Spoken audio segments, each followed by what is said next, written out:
Okay, so will start now with the part B. तर part बी म्हणजे आपला जो फिक्स्ड बीम आहे, फिक्स्ड बीमला आपण काय केलं, दोन भागात डिवाइड केलं. फर्स्ट भाग जो आहे part A, simply supported beam subjected to given loads. तर गिवन लोड्स मध्ये आपण बघितलं पॉइंट लोड असेल तर कसं काढायचं, यूडीएल असेल तर कसं काढायचं, आणि जर त्या दोघांचं कॉम्बिनेशन असेल तर कसं काढायचं. ठीक आहे. Now we will see the part B. तर पार्ट बी समजण्यासाठी आपल्याला आधी एक मुवमेंटची कन्सेप्ट आहे ते समजणं गरजेचं आहे. So first we'll start with that.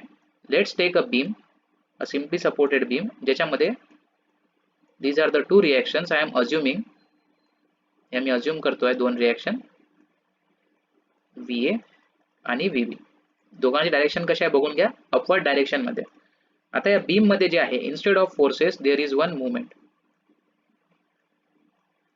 बघा लक्ष द्या. आता मुवमेंट जेव्हाही आला तर मुवमेंट मध्ये तुम्ही लक्ष द्या की movement is a amount of rotation. जसं फोर्स आपण किती लावला आणि कोणत्या डायरेक्शन मध्ये लावला हे आपण त्या फोर्सच्या डायरेक्शनने आणि त्याच्या मॅग्निट्यूडने फाइंड आउट करू शकतो. तसं बीम किती अमाऊंटने रोटेट होत आहे ते अमाऊंट ऑफ रोटेशन जे आहे that is non as the movement. Okay. तर मुवमेंटची व्हॅल्यू 10 असेल म्हणजे त्या 10 शक्तीने तो गोल फिरतोय. ठीक आहे. पण कोणत्या डायरेक्शन मध्ये गोल फिरतोय that will be based on this sign. आता जिथे इथे साइन जे आहे हे साइन अशी दिसत आहे. So this is nothing but the clockwise direction. जशी आपली घड्याळ चालते so similarly this is a clockwise direction. Opposite जे आहे याच्यात that is anti clockwise direction. I hope this is clear. Now what we have to do is, first we will have to find out if the moment is m. म्हणजे beam वर movement जर m असेल तर VA आणि VB ची जे value आहे ते काय आहे ते आपल्याला फाइंड आउट करणं गरजेचं आहे पहिले. ठीक आहे, समजण्यासाठी. Now what we'll do is we will use the conditions of equilibrium. Conditions of equilibrium. ठीक आहे, हे एकदा डिराइव्ह करू V आणि VB चा. So first condition of equilibrium काय आहे, sigma Fx is equal to 0. पण इथे हॉरिझॉन्टल रिएक्शन्स नाही आहेत म्हणून या कंडिशनची गरज नाही आहे. सेकंड कंडिशन आहे sigma Fy is equal to 0. Sigma Fy is equal to 0 म्हणजे वर्टिकल डायरेक्शन मध्ये ज्या फोर्सेस आहे त्यांचं समेशन काय आहे, 0 आहे. तर वर्टिकल डायरेक्शन मध्ये कोणते कोणते फोर्स आहे, VA आणि VB. So VA plus VB आणि या दोघांची सम काय आहे, 0 आहे. So VA plus VB is equal to 0. From this we can write VA या VB ला जर तिकडे नेलं तर काय होणार, प्लस VB चं minus VB. So VA is equal to minus VB. So this is the first equation. आता थर्ड कंडिशन ऑफ इक्विलिब्रियम काय आहे, sigma moment is equal to 0. म्हणजे मुवमेंट जर घेतला आपण about any point then it is equal to 0. तर बघा आता मुवमेंटचा फॉर्म्युला काय आहे, moment of any force is equal to force multiplied by distance. Force multiplied by distance. तर आता आपण इथे जे रोटेशन आहे किंवा सिग्मा MA आहे, सिग्मा M जे आहे ते अबाउट पॉइंट A घेऊ, अबाउट पॉइंट A घेऊ. Okay. So now the first moment will be due to this force VA. तर काय राहणार moment, force into distance that is VA multiplied by distance. आता sir ते डिस्टन्स म्हणजे कोणतं distance आहे, तर बघा सर ते डिस्टन्स जे आहे ते डिस्टन्स आहे जो फोर्स आपण घेतोय ते आणि पॉइंट A. तर या केसमध्ये VA घेतोय आपण पहिले. तर VA आणि A मध्ये किती डिस्टन्स आहे, काहीच नाही आहे कारण की VA A मधूनच चाललेला आहे. Hence this will be D is 0 in this case.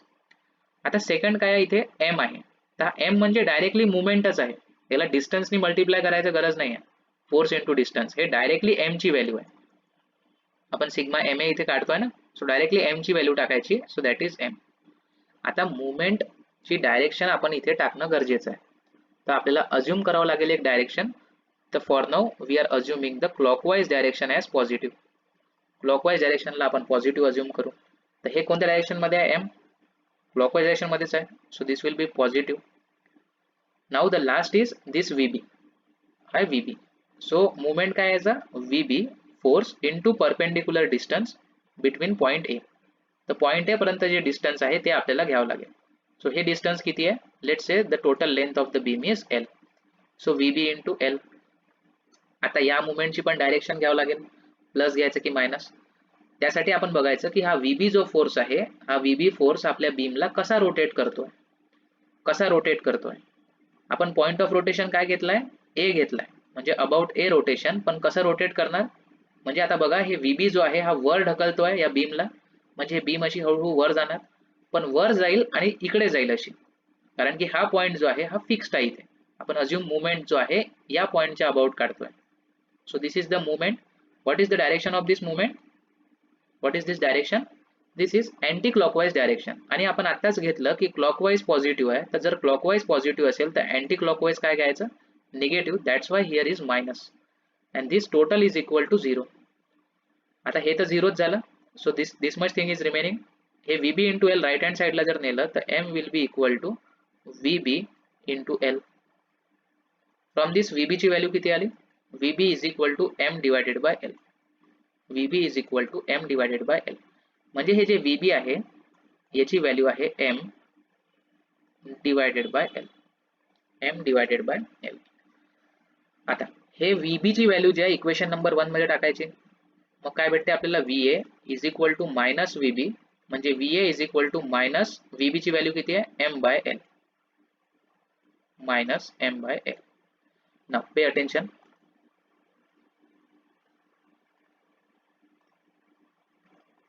So इथे VA ची व्हॅल्यू जी आलेली आहे आपली आली आहे minus M divided by L. Minus M divided by L. आता हे जर मायनस साइन मला काढायचं आहे, हे मायनस साइन जर मला काढायचं आहे तर मला काय करावं लागेल? जे मी डायरेक्शन अज्युम केलेली आहे इथे, मी कोणती डायरेक्शन अज्युम केली आहे इथे? वरची डायरेक्शन. तर हे डायरेक्शन मला चेंज करावं लागेल, म्हणजे उलटी करावं लागेल. So I am reversing this direction. Instead of upside direction मी इथे करतोय डाऊन साइड डायरेक्शन, आणि मग जे हे मायनस आहे हे काय होऊन जाईल? प्लस होऊन जाईल. म्हणजे दोन्ही रिएक्शन्स काय होणार मग? M divided by L. ठीक आहे. नाउ समरायझिंग दिस अप. याला जर समराइज केलं आपण सगळं तर हे आपली बीम आहे. या बीम मध्ये हा मुवमेंट आहे क्लॉकवाईज डायरेक्शन मध्ये. ते याच्या ज्या रिएक्शन्स येत आहे, एक रिएक्शन येत आहे खालच्या डायरेक्शन मध्ये, एक रिएक्शन येत आहे वरच्या डायरेक्शन मध्ये. दोघांची पण व्हॅल्यू कशी आहे? सेम आहे.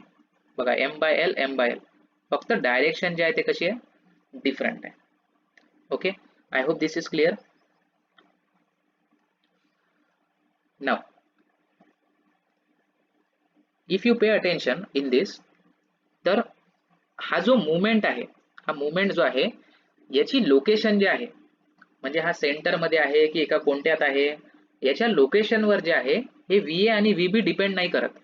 So this is a one very important point that you should know.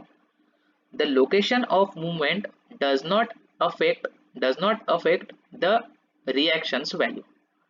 म्हणजे मला सांगायचं असं आहे की जर ही बीम असेल, आता या बीम मध्ये जर मुवमेंट इथे आहे and this movement is in clockwise direction and the length of the beam is L, तर रिएक्शन्स कसे येणार? अँटी क्लॉकवाईज येणार. आता मी सांगतो त्याचा अर्थ काय आहे, but for now we have derived it like this only. ठीक आहे, एक खाली आहे एक वर आहे, इकडला खाली आहे इकडला वर आहे, आणि याची आन्सर काय आहे? M divided by L. M divided by L. ठीक आहे. मला सांगायचं असं आहे की जर बीम मध्ये instead of this first point let say की जे मुवमेंट आहे ते इथे आहे, इथे दिलेलं आहे मी, आणि लेंथ L आहे आणि this is M. Will the reactions will be same? Yes, the reactions will be same जोपर्यंत डायरेक्शन पण सेम राहील त्या मुवमेंटची. ठीक आहे. बघा, डायरेक्शन नाही चेंज झाली पाहिजे आणि मॅग्निट्यूड नाही चेंज झालं पाहिजे. बाकी त्याची लोकेशन कुठेही जरी असली तरी पण हे जे रिएक्शनची व्हॅल्यू आहे ते सेम येणार, M divided by L. M divided by L. I hope this is clear. Okay, आता थर्ड केस बघू आपण. थर्ड केस मध्ये असं म्हणायचं आहे मला की लेट से की ज्या बीम आहे, हे जे बीम आहे, okay, so for now what will do, I will tell you one trick to find out this directions directly. आता बघा, हे जे दोन फोर्सेस आहे, हे दोन्ही फोर्सेस कसे आहे? इक्वल फोर्सेस आहे. काय आहे? इक्वल फोर्सेस आहेत. पण यांची डायरेक्शन कशी आहे? डायरेक्शन जे आहे ते आहे अपोजिट आहे. So the forces are equal in magnitude and opposite in direction. If there is some set like this, then we call it as couple. Engineering mechanics मध्ये झालं असेल हा couple शब्द. Couple म्हणजे two equal and opposite reactions, or we can say two equal and opposite forces which are separated by some distance. जसं बघा आता एक फोर्स जो आहे तो खाली लागतोय आणि एक फोर्स जो आहे तो वर लागतोय. सो हे दोन्ही फोर्सेसची व्हॅल्यू जी आहे ते सेम आहे, पण डायरेक्शन्स कशी आहे, अपोजिट आहे. तर बघा हा कपल जो आहे ना, हा एक स्पेशल मुवमेंट आहे. बघा ते कपल नका समजू आणि तो स्पेशल मुवमेंट नका समजू. जे मुवमेंट आहे आपला फोर्स इंटू डिस्टन्स, त्या मुवमेंटची मी गोष्ट करतोय. ठीक आहे. तर हा जो कपल आहे हा एक स्पेशल मुवमेंट आहे. तर मुवमेंट आहे म्हणजे या कपललाही काहीतरी डायरेक्शन राहणार. ठीक आहे. आता या कपलची डायरेक्शन कशी फाइंड आउट करायची, त्याच्यासाठी हे जे दोन पॉइंट आहे, ज्या दोन पॉइंटवर हे फोर्सेस आहे, याच्यापैकी एका पॉइंटवर बोट ठेवायचं. जसं बघा आता मी इथल्या पॉइंटवर मी बोट ठेवतोय. आता हा फोर्स सोडून द्या, जो दुसरा फोर्स आहे तो दुसरा फोर्स या बीमला कसा रोटेट करतोय बघा, असा वर घेऊन चालला तो. So this rotation is clockwise. ठीक आहे. क्लॉकवाइज रोटेशन म्हणजे आता कसं समजायचं की इकडला फोर्स वर आणि इकडला फोर्स खाली. So this net rotation will be clockwise. या मुवमेंटला म्हणतो आपण स्पेशल मुवमेंट आणि त्या स्पेशल मुवमेंटचं नाव काय आहे, couple. I hope this is clear. Now let's say if the movement is in clockwise direction, कपलची डायरेक्शन कशी राहणार, anti clockwise direction. That means this will be down and this will be up. I hope this is clear. आता बघा जर एकाच्या जागी म्हणजे या एका मुवमेंटच्या जागी बीम मध्ये जर दोन मुवमेंट असले, एका मुवमेंटच्या जागी दोन मुवमेंट असले, एक आहे M1 आणि एक आहे M2, तर या केसमध्ये सर रिॲक्शन कशी राहणार आणि त्या रिॲक्शनची व्हॅल्यू किती राहणार. ओके. तर बघा याला समजण्यासाठी थोडंसं कन्सेप्च्युअली चला. M1 आणि M2 दोन्ही जे आहे ते काय करताय, अमाऊंट ऑफ रोटेशन आहे, म्हणजे ते रोटेट करत आहे त्या बीमला. आता बघा ते दोन्ही रोटेशन जे आहे ते सेम डायरेक्शन मध्ये आहे का, सेम डायरेक्शन मध्ये आहे ना, दोन्ही पण क्लॉकवाइजच रोटेट करत आहे त्या बीमला. As this are both in same direction, so what we can do is we can add this. तर नेट मुवमेंट जो आहे, नेट मुवमेंट, तर नेट मुवमेंट किती आहे या केसमध्ये, net movement is also clockwise and the value of net movement is m1 plus m2. m1 plus m2. ठीक आहे. बघा आता हे m1 plus m2 आपला नेट मुवमेंट झाला आणि हा नेट मुवमेंट कुठेही असला तरी आपल्याला काहीच प्रॉब्लेम नाही, फक्त आपल्याला याची डायरेक्शन पाहिजे. जर आपल्याला डायरेक्शन माहिती असेल तर सेम ओरिजिनल फॉर्म्युलामध्ये टाकायचं. This is clockwise, so reactions will be in anti clockwise direction. आणि या रिॲक्शनची व्हॅल्यू काय येणार, moment divided by L, that is M divided by L. या केसमध्ये एक मुवमेंट होता, या केसमध्ये दोन मुवमेंट आहे, M1 plus M2. So this is M1 plus M2 net movement divided by L. Similarly second केसमध्ये पण सेमच व्हॅल्यू राहणार, M1 plus M2 divided by L. I hope this is clear. हे तुम्हाला समजायला पाहिजे. ठीक आहे.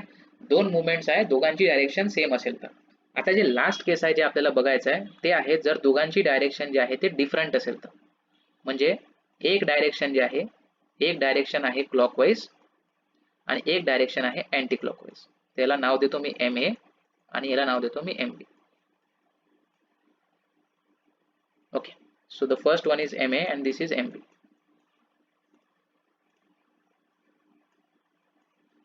हे झालं MA आणि हे झालं MB आणि लेंथ आहे L.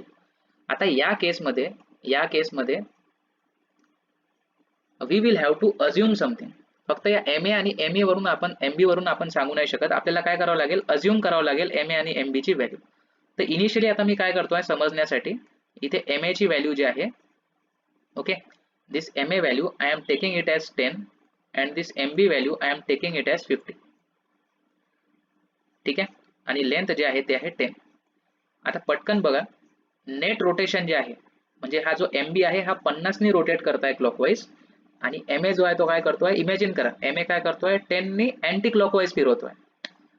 म्हणजे 50 ने क्लॉकवाइज, 10 ने anti clockwise. So net movement कोणत्या डायरेक्शन मध्ये राहणार, क्लॉकवाइज की anti clockwise, it will be in clockwise. कारण की 50 जास्त रोटेशन जे आहे, जास्त स्ट्रेंथ आहे त्याच्या रोटेशन मध्ये आणि त्याची रोटेशन कोणत्या डायरेक्शन मध्ये आहे, क्लॉकवाइज डायरेक्शन मध्ये आहे. So the net movement will be in clockwise direction and the value of this net movement is 50 minus 10, that is 40. Length किती आहे बीमची 10. सो रिॲक्शन कसं येणार, मुवमेंट क्लॉकवाईज मध्ये आहे, so reactions will be in anti clockwise. m divided by l, m value किती आहे 40, so 40 divided by l that is 10 आणि हे झालं 4. सिमिलरली हे पण किती झालं 40 divided by 10 that is 4. I hope this is clear. आता बघा या सगळ्या गोष्टींना आपल्याला क्लब करायचं आहे आणि फायनली इथे असं लिहायचं आहे की जर MA आणि MB असेल, जर MA आणि MB असेल आपल्या बीमवर, ओके, तर ज्या रिॲक्शन्स आहेत त्या रिॲक्शन्स काढायसाठी आपल्याला पहिले माहित असलं पाहिजे की MA मोठा आहे की MB मोठा आहे. ठीक आहे, तर आपण काय करतोय, पहिले अज्युम करू. आपण आता जेव्हा आपण स्टडी करू तर आपण अज्युम करू की MB जो आहे तो MA पेक्षा जास्त आहे. हे आपलं अझम्पशन आहे. तर MB जर MA पेक्षा जास्त असेल म्हणजे नेट रोटेशन जे आहे, नेट रोटेशन आहे ते कोणत्या डायरेक्शन मध्ये आहे, that will be in the clockwise direction. जर MB मोठा आहे म्हणजे MB 50 आहे आणि MA 10 आहे तर 50च्या डायरेक्शन मध्ये फिरेल, म्हणजे नेट रोटेशन क्लॉकवाईज आहे. तर इथे जे रिॲक्शन्स येणार त्यांची डायरेक्शन कशी राहणार, अँटी क्लॉकवाईज राहणार. आता फायनल प्रश्न जो आहे आपला ते आहे की या रिॲक्शनची व्हॅल्यू काय राहणार सर, या रिॲक्शनची व्हॅल्यू काय राहणार. So if this is a beam and this is one movement MA, this is MB, हा झाला MA, हा झाला MB आणि हे झाली लेंथ. ठीक आहे, तर जे रिॲक्शन आहे, reaction, this reaction will be in downward direction, this will be in upward direction. या रिॲक्शनची जे व्हॅल्यू राहणार ते राहणार MB नेट मुवमेंट. ठीक आहे, MB minus MA 50 minus 10 divided by length. Similarly इथे पण किती राहणार, R is equal to MB minus MA divided by L. MB minus MA divided by L. ठीक आहे, सेम जे आपण बघितलं ते. आणि बघा हे MB मायनस MA कधी करायचं, if MA is greater, if MB is greater than MA, तेव्हाच हे जे आहे हे बरोबर राहील. जर MA ग्रेटर राहील तर पूर्ण जे आहे ते उलट होऊन जाईल. जर MA मोठा राहिला तर बीम जे आहे ते बीम कोणत्या डायरेक्शन मध्ये फिरेल, ते बीम फिरेल अँटी क्लॉकवाईज डायरेक्शन मध्ये. तर रिॲक्शन्स जे राहील ते कसे राहील, क्लॉकवाईज डायरेक्शन मध्ये. ठीक आहे, so keep that in mind, but for now we will assume that MB is greater than MA, and by using this finally we are getting this value, that is R is equal to MB minus MA divided by L in both the directions, in both the direction. ठीक आहे, चला आता हे जे काही आपण बघितले आहे तिन्ही गोष्टी, या तिन्ही गोष्टी आपण आता क्लब करू. जे आपला मेन पार्ट होता, मेन पार्ट काय आपला, जे फिक्स्ड बीम आहे त्याला दोन भागात डिवाइड केलं. पहिल्या बीम आपण स्टडी केलेला आहे. दुसऱ्या पार्ट मध्ये MA आणि MB जर असेल आणि जर इफ MB, हे व्हेरी इम्पॉर्टंट आहे. ठीक आहे, if MB is greater than MA, जर असं असेल तर पॉइंट A वर रिॲक्शन कोणत्या डायरेक्शन मध्ये राहणार, खालच्या डायरेक्शन मध्ये राहणार, आणि पॉइंट B वर रिॲक्शन जे आहे ते वरच्या डायरेक्शन मध्ये राहणार. आणि या रिॲक्शनला मी नाव देतोय R, याला मी नाव देतोय R. ओके, ते R ची व्हॅल्यू कशी फाइंड आउट करायची, MB minus MA divided by L. Okay, so this R is equal to MB minus MA divided by length of the beam, जे काही लेंथ असेल बीमची. ठीक आहे, with this now we have completed both the parts. Now we will see some problems and find out the value of that R. ठीक आहे, आता next video मध्ये आपण काय करू, एकदा जे फायनली आपण जे स्टडी केलेलं आहे त्याला क्लब करू छोट्याशा व्हिडिओ मध्ये, and we will find out what is the value of RA and RB.